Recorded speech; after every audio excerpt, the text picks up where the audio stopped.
त्यांना काढायचीच नाही. देवेंद्र फडणवीस खबर काढायची नाही.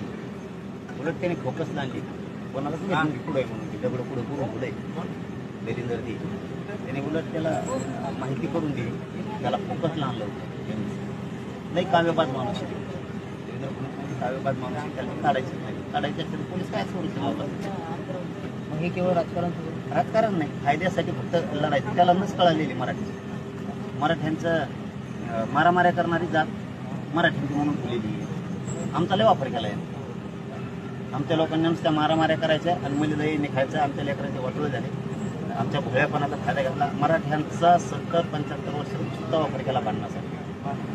ते फक्त उकरून काढणार, मारामाऱ्या लावणार आणि आयत्या मली ते लागणार. वाटोळे आमचं खाक झाला, आमच्या समाजाचे लेकर खाक अक्षरशः आयुष्याचे वाटोळे झाले आमच्या समाजात. ना शिक्षण दिलं आम्हाला, ना नोकऱ्या दिल्या, ना आम्हाला बळ दिलं.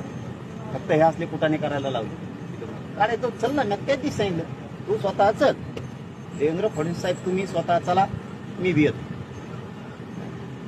हिंदुत्वाचा लय कंड आहे ना, लय कट्टर हिंदुत्वाचा.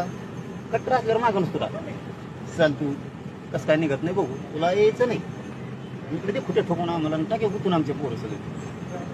त्यालाच काढायचे नाही, त्यांनीच पोलीस लावले, त्यांनीच संरक्षण दिले. उघडूकडे पैसे त्याने दिले, ते दिवाबत्तीला, त्या औरंगाबादला घरं फुलं टाकायला 2,60,000 रुपये बिल भरले त्यांनी. आता उधारी झाली.